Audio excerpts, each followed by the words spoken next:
Hey y'all, my name is Mr. Taylor, and this is a video for curious art students, decided art students, and transferring, but particularly campus advisors, especially if you don't have an art background, which is a lot of advisors. So I'm going to cut to it. A little bit about me is I've been teaching full-time here for about 8 years. I also transferred in undergrad, and I'm just hoping to be as concise with this video and help people get on the path, the direction that they need to go.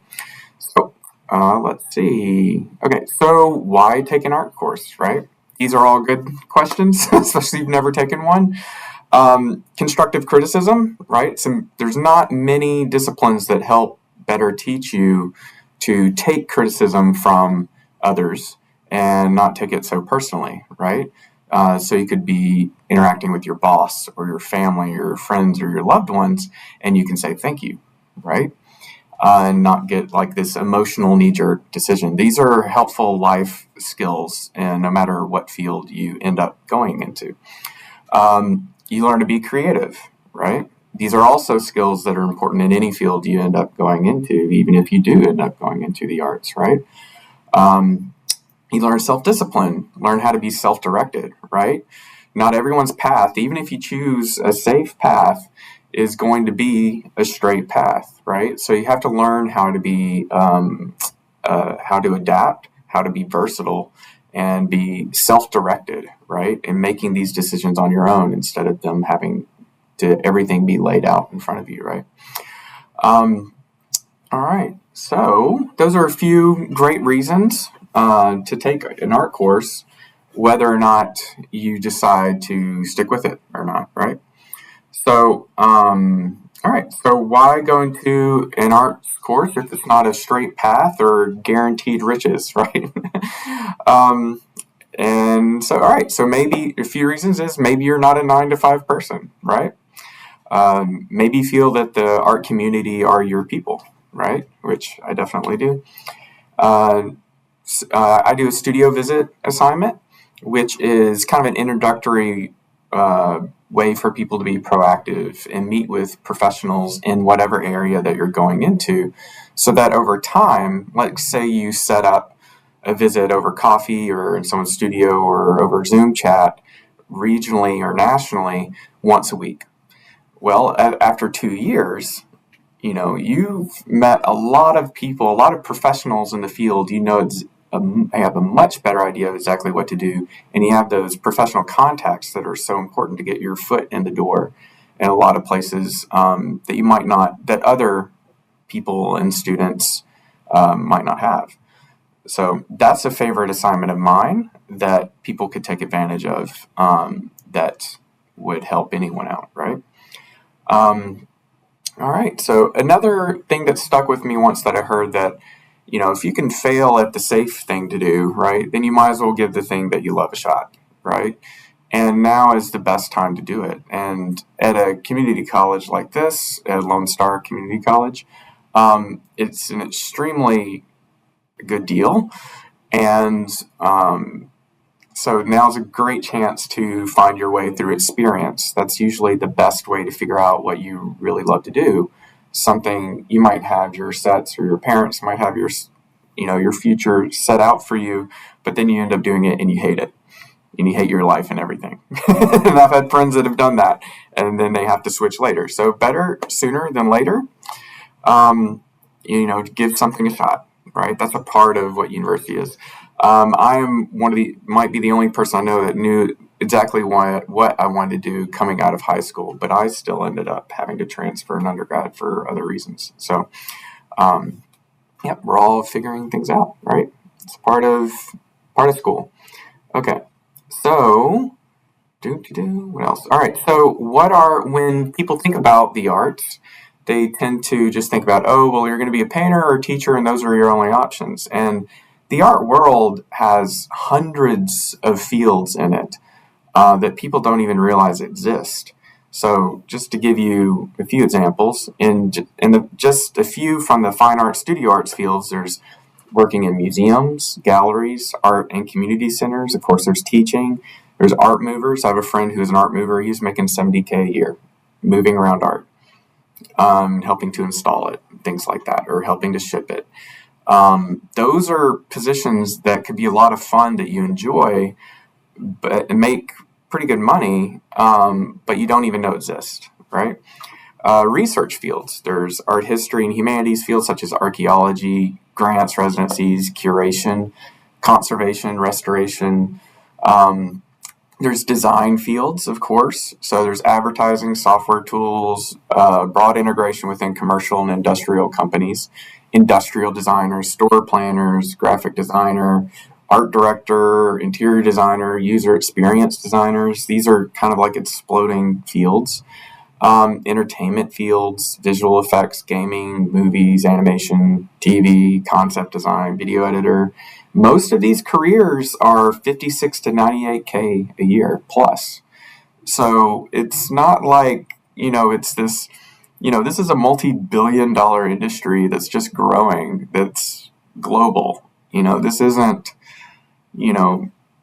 something to toss aside. I know we might not see it so much in rural Texas, but there are many jobs in the arts, and if you are self-directed and, proactive about connecting and have a good education, you're reliable, people don't mind working with you, then you'll find your way. You'll get a good job, and maybe much better than otherwise, right?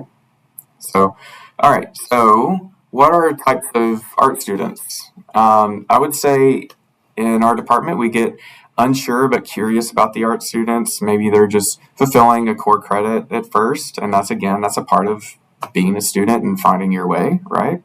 I think advisors would agree that it's important that students learn to find their way instead of dictating what they know best for their lives. I think any experienced counselor or advisor can agree with that. Continuing ed students that are just wanting to fulfill a life activity. Students needing a balanced course load for better mental health. Like, think about our STEM students. Some of the best students I've ever had were scientists or engineers, but they needed they needed better life balance. They needed this creative outlet, right? And that's fine. That's good. That's healthy, right? There's also possible art and design minor students, of course, right?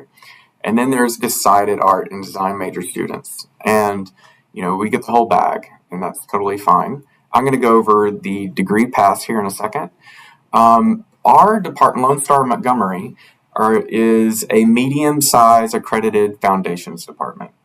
So we're primarily hired to teach. We are required to do teaching demonstrations before we are hired full-time faculty. So at a lot of expensive, bigger 4-year universities, global departments, they don't really care so much if you can teach at all. They probably don't even do a teaching demo. They're just hiring a CV, a resume. So it's very possible you will get better instruction here than you might get at a university, right? Because of the size of our department, there's a good balance of teaching styles. And so that can fit different types of students and what different students need, right? So some students might really get more out of one professor than another, and that's a benefit of having different professors, right? So, okay. So there is a general liberal arts degree, associate of arts, and AA degree, and I think that's best for students that are curious, they're not sure. You can apply that. It covers most of your core requirements, and it makes all these things carry over when you go to another state program or possibly another out-of-state program. And whether you want to be an attorney or whatever, that's fine. Now, if you are wanting to be an art minor or you're decided art major and you're wanting to transfer, then you would need to register, and you need to register for both of these, but to be a fine arts, associate of arts student. Or associate of arts in fine art. And that is a specific degree. It covers your foundations courses, And so it's not just loose credits. So when you transfer to another program, all those courses follow you. You shouldn't have to retake any of those courses. That's the idea. And those courses would be Art History 1, 1303, 1304, Art History 2, 1311 is 2D, 1312, 3D. And those are options within the liberal arts AA also, but you also get like a whole bunch of options that are not in the fine arts AA. So those 4 courses, if you're not sure or you're interested, which degree or AA you want to go for or end up getting, those would be the 4 courses that I would add. Drawing 1, 1316, and a studio course like Painting 1, Ceramics 1, Photography 1. Those are specific courses for the Fine Arts AA that are not in the Liberal Arts AA. So again, if you're art minor, studio art minor, or art history minor, or major wanting to be, then those are courses or options that would be a part of the Fine Arts one. Oh, forgot to show you something very practical. So let me minimize this. All right, so if you just Google Lone Star Montgomery Art Department, our art department will pop up here.